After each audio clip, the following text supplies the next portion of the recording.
Hello everyone, welcome to HVS studies. तो दोस्तों, आज की इस वीडियो में एग्जाम एनालिसिस करेंगे एसएससी जीडी एग्जाम 2023 का। तो 30 जनवरी 2023 को जो आपकी पहली शिफ्ट हुई है उसमें जो भी क्वेश्चंस पूछे गए हैं आज हम उनको फुल डिटेल में कवर करेंगे। 100% रियल क्वेश्चंस होंगे।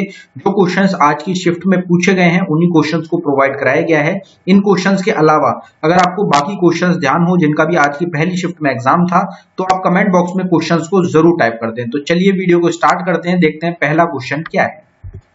तो आपसे आज की शिफ्ट में पहला क्वेश्चन पूछा गया, सम्राट Ashok died in which of the following year. तो सम्राट अशोक की मृत्यु निम्नलिखित में से किस वर्ष में हुई थी, ये क्वेश्चन आज आपसे पूछा गया है। तो इस क्वेश्चन का आपका करेक्ट आंसर था 232 बीसी। 232 बीसी में जो सम्राट अशोक थे इनकी मृत्यु हुई थी। कौन सा एम्पायर था जिसके ये शासक रहे थे? तो मौर्यन एम्पायर के रूलर हैं ये एक, इनको जो कि काफी फेमस रहे थे। अगर इनकी बर्थ की बात करी जाए, इनका जन्म हुआ था 304 बीसी में। अगर इनके लास्ट वॉर की बात करी जाए, इन्होंने जो लास्ट युद्ध लड़ा था वो लड़ा था इनके द्वारा कलिंग वॉर। कलिंग वॉर इनका आखिरी युद्ध था। और अगर फाउंडर की बात करी जाए, मौर्यन एम्पायर के फाउंडर कौन है? तो चंद्रगुप्त मौर्य फाउंडर रहेंगे आपके मौर्यन एम्पायर के। अगर फाउंडर्स की यहाँ पे बात कर ली जाए, क्योंकि फाउंडर से रिलेटेड भी काफी ज्यादा क्वेश्चन आपके जीडी के एग्जाम में देखने को मिले हैं, तो फाउंडर्स की एक बार बात कर लेते हैं। जैनिज्म को फाउंड किया गया ऋषभ देव के द्वारा। क्रिश्चियनिटी को फाउंड किया जीसस क्राइस्ट ने। बुद्धिस्ट को फाउंड किया गया गौतम बुद्ध के द्वारा। मौर्यन एम्पायर को फाउंड किया है चंद्रगुप्त मौर्य ने। शुंग एम्पायर को पुष्यमित्र शुंग ने। गुप्ता एम्पायर को श्रीगुप्त ने। ऑलरेडी एग्जाम में ये क्वेश्चन पूछा जा चुका है, मौर्यन एम्पायर का आ चुका है आपका क्वेश्चन।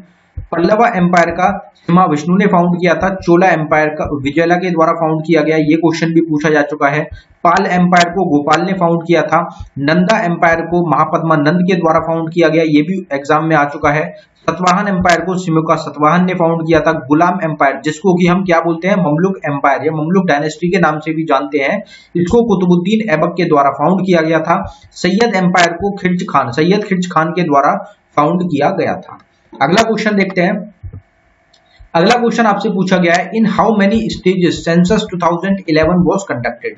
तो जनगणना 2011 कितने चरणों में संपन्न हुई थी? तो इसमें आपका आंसर था 2 स्टेज। 2 स्टेजों में, 2 भागों में, आपका 2 चरणों में आपका कंडक्ट कराया गया था सेंसस 2011 को। एक आपका 2010 में कंडक्ट हुआ था, उसमें जो डिटेल्स थी वो ली गई थी। फिर 2011 में फाइनल पूरे इंडिया में सेंसस जो था उसको कंडक्ट कराया गया था। तो 2 स्टेजों में सेंसस हुआ था आपका 2011 का। सेंसस से रिलेटेड भी काफी ज्यादा क्वेश्चंस आपके एग्जाम्स में देखने को मिले हैं। एसएससी का काफी फेवरेट टॉपिक बन चुका है सेंसस 2011। और सेंसस 2011 की एक सेपरेट वीडियो आपको हमारे चैनल पे मिल जाएगी, आप उसको जरूर देख लें, क्योंकि ज्यादातर हर शिफ्ट में सेंसस से क्वेश्चन देखने को मिल रहा है। तो अगर सेंसस की बात करी जाए तो मोटो क्या था सेंसस 2011 का? आर सेंसस आर फ्यूचर। हाईएस्ट पॉपुलस यूनियन टेरिटरी है दिल्ली और लोएस्ट पॉपुलस यूनियन टेरिटरी आपकी लक्षद्वीप है। Highest populous state Uttar Pradesh है और लोएस्ट पॉपुलस स्टेट है सिक्किम। हाईएस्ट अर्बन पॉपुलेशन कौन सी स्टेट की है? तो वो महाराष्ट्र की रहेगी। एवरेज सेक्स रेशियो कितना है इंडिया का? तो वो 943 है।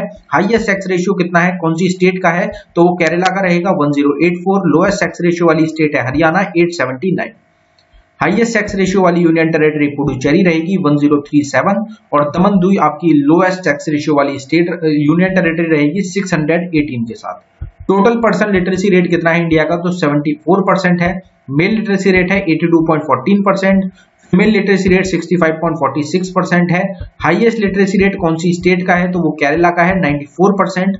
लोएस्ट लिटरेसी रेट वाली कौन सी स्टेट रहेगी? तो वो बिहार स्टेट है 61.8% के साथ। और ये सभी जो क्वेश्चन है, करीब आपके 15 से 16 क्वेश्चन हैं जो टोटल हम कवर कर रहे हैं। इसमें से करीब करीब 10 क्वेश्चन ऑलरेडी आपके जीडी के एग्जाम्स में पूछे जा चुके हैं। अगला क्वेश्चन देखते हैं। अगले क्वेश्चन पे बढ़ने से पहले हम आपको बताना चाहते हैं कि स्टैटिक जीके की एक टॉपिक वाइज ई बुक हमारी टीम के द्वारा लॉन्च करी गई है, जो कि सिर्फ आपको 79 रुपीज में प्रोवाइड कराई जा रही है। आप इसको जरूर बाय कर लें। सिर्फ 79 रुपीज में है। 19 प्लस टॉपिक्स हैं, स्टैटिक जीके के टॉपिक्स भी हैं और साथ ही साथ करंट अफेयर के टॉपिक्स भी आपको इसमें प्रोवाइड कराए गए हैं।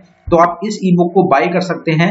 100% आपको एग्जाम में मदद मिलेगी। जो आपका जीडी का एग्जाम चल रहा है उसकी हर शिफ्ट में 7 से 8 क्वेश्चन इस ई बुक से बिल्कुल डिक्टो देखने को मिल रहे हैं। और अगर आपने इसको जीडी के लिए बाय किया है और अगर आप एमटीएस या फिर सीएचएसएल का एग्जाम भी देंगे आगे, तो उसके लिए भी आपको काफी ज्यादा मदद मिलेगी इस ई बुक से। 2023 के लिए जितने भी एग्जाम्स हो उसमें आपको इससे मदद मिलने वाली है।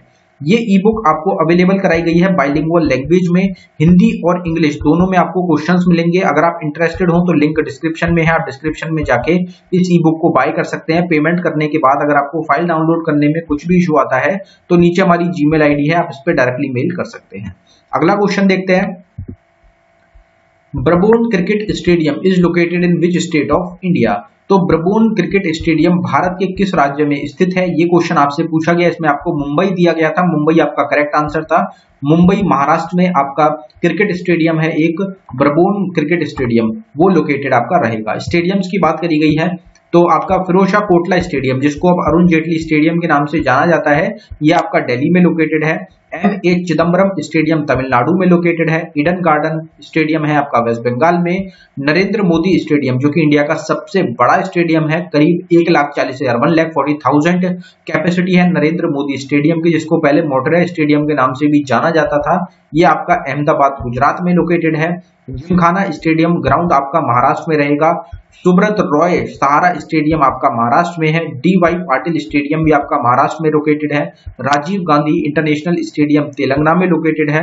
बरकतुल्ला खान स्टेडियम आपका राजस्थान में है और सरदार पटेल स्टेडियम आपका गुजरात में लोकेटेड रहेगा। तो ये कुछ स्टेडियम्स हैं, बाकी स्टेडियम्स की आपको सेपरेट वीडियो हमारे चैनल पे मिल जाएगी। हर एक टॉपिक की आपको सेपरेट वीडियो चैनल पे प्रोवाइड कराई जाती है, तो आप उसको चैनल पे देख सकते हैं।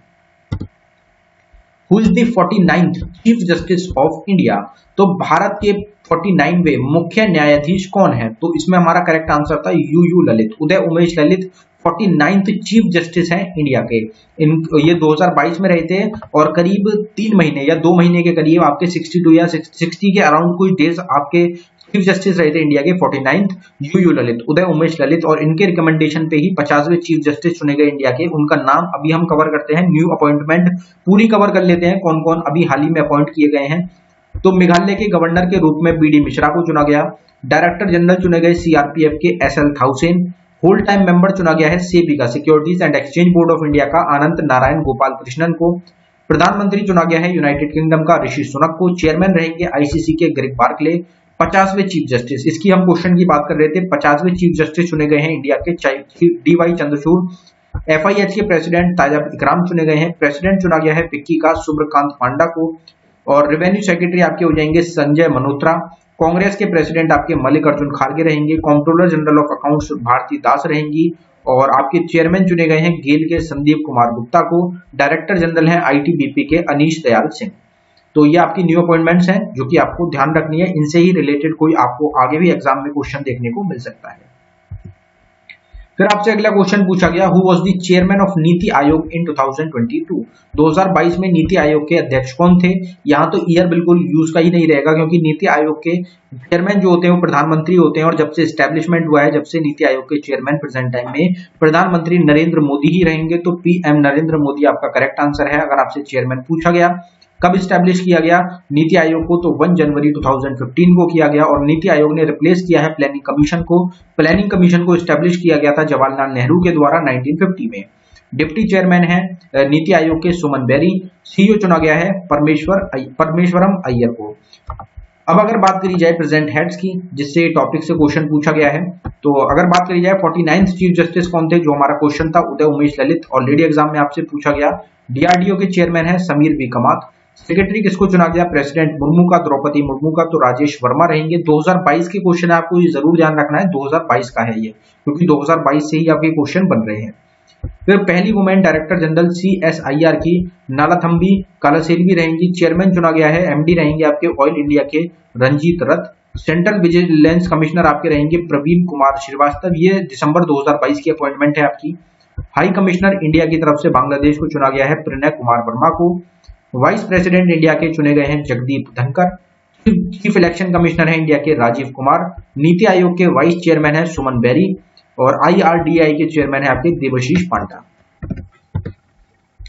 फिर आपसे एक क्वेश्चन और फिर अपॉइंटमेंट से पूछा गया, who is the secretary of ICAR appointed in August 2022। तो अगस्त 2022 में नियुक्त ICAR के सचिव कौन चुने गए हैं। तो ICAR की फुल फॉर्म क्या होती है, Indian council of agriculture research. Indian council of agriculture research ICAR की फुल फॉर्म होती है, एग्रीकल्चर से रिलेटेड रहेगी।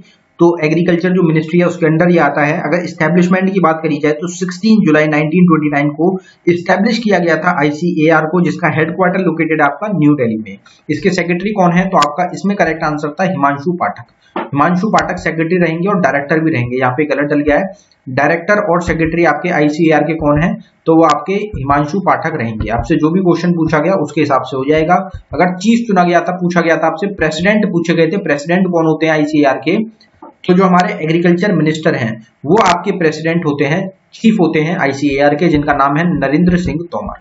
नरेंद्र सिंह तोमर आपके प्रेसिडेंट है ICAR, Indian council of agriculture research के।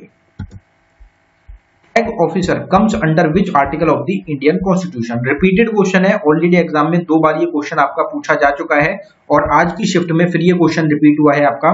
तो कैग अधिकारी भारतीय संविधान के किस अनुच्छेद के अंतर्गत आते हैं, तो इसमें आपका करेक्ट आंसर था आर्टिकल 148 के अंडर आते हैं आपके CAG officer, controller and auditor general of India. जो कैग ऑफिसर का पद है ये हमने बोरो किया है ब्रिटेन से। किसके द्वारा अपॉइंट किया जाता है, तो प्रेसिडेंट के द्वारा कैग ऑफिसर को अपॉइंट किया जाता है। जितने भी बड़े बड़े पद हैं इंडिया में उन सबको प्रेसिडेंट के द्वारा ही अपॉइंट किया जाता है। यहाँ पे जो इंपॉर्टेंट आर्टिकल्स हैं उनकी बात करेंगे हम, तो protection of life and personal liberty आता है हमारा आर्टिकल 21 में। Organisation of village panchayat article 40 में आता है। यूनिफॉर्म सिविल कोड आर्टिकल 44 में आता है। Promotion of international peace and security article 51 में आता है। और आर्टिकल 51A में क्या आता है, तो फंडामेंटल ड्यूटीज आता है। और फंडामेंटल ड्यूटीज से रिलेटेड भी एक क्वेश्चन आज की शिफ्ट में आपसे पूछा गया है, क्वेश्चन आपको कंफर्म नहीं हो पाया। अगर आपको ध्यान है तो कमेंट बॉक्स में जरूर टाइप कर दे।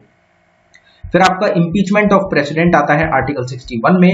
Attorney general of India article 76 में आते हैं। जॉइंट सिटिंग दोनों हाउसेस की आती है आर्टिकल 108 में। डेफिनेशन मनी बिल की आर्टिकल 110 में आती है। एस्टेब्लिशमेंट और constitution of supreme court article 124 में आता है। Supreme court to be a court of record article 129 में। Controller and auditor general of India आपके आर्टिकल 148 में आते हैं। और यही क्वेश्चन आपसे पूछा गया है और काफी बार रिपीटेड क्वेश्चन है।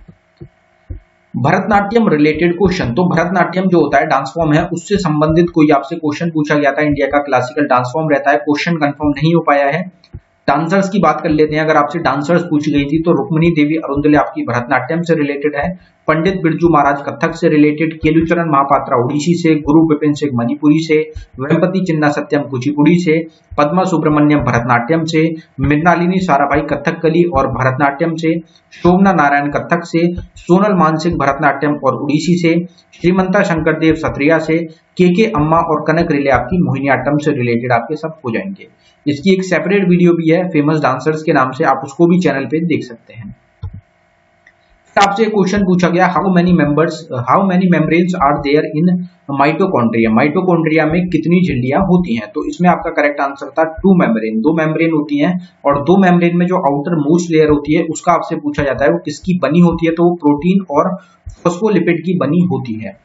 अब जो माइटोकॉन्ड्रिया होता है वो सेल से रिलेटेड आपका हो जाता है। और अगर सेल की बात करी जाए तो सेल से रिलेटेड पहले बात करते हैं। यहाँ पे आपसे जो हमारा ये रहेगा, कार्ल लैंडस्टीनर जो है इनके द्वारा किस चीज की खोज करी गई, तो ब्लड ग्रुप की इन्होंने खोज करी। एल्फ्रेड बी नोबल के द्वारा डायनामाइट की खोज करी गई और फ्रेडरिक बेंटिक के द्वारा इंसुलिन की खोज करी गई।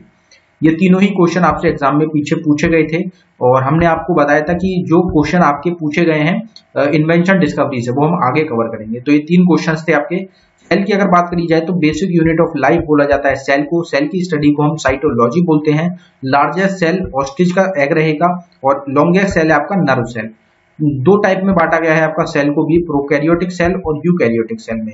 अब जो माइटोकॉन्ड्रिया हमारा क्वेश्चन था जो हमने पूछा आपसे, उसको power house of the cell का पावर हाउस बोला जाता है माइटोकॉन्ड्रिया को। जो आउटर कवरिंग होती है सेल की वो प्लाज्मा मेम्ब्रेन की बनी होती है और ये जो होता है ये प्रेजेंट होता है दोनों ही एनिमल सेल में भी और प्लांट सेल में भी। Suicide bag of the cell बोला जाता है आपका लाइसोसोम्स को। तो दोस्तों ये था हमारी वीडियो का आखिरी क्वेश्चन। अगर आपको वीडियो पसंद आई हो वीडियो को लाइक करें। अगर आपने अभी तक चैनल को सब्सक्राइब नहीं किया है तो आप चैनल को जरूर सब्सक्राइब कर लें। आपको डेली एनालिसिस हमारे चैनल पे प्रोवाइड कराया जा रहा है। ई बुक्स के लिए आप डिस्क्रिप्शन को जरूर चेक करें। डिस्क्रिप्शन में आपको सारी ई बुक्स मिल जाएंगी, आप उनको बाय कर सकते हैं। धन्यवाद।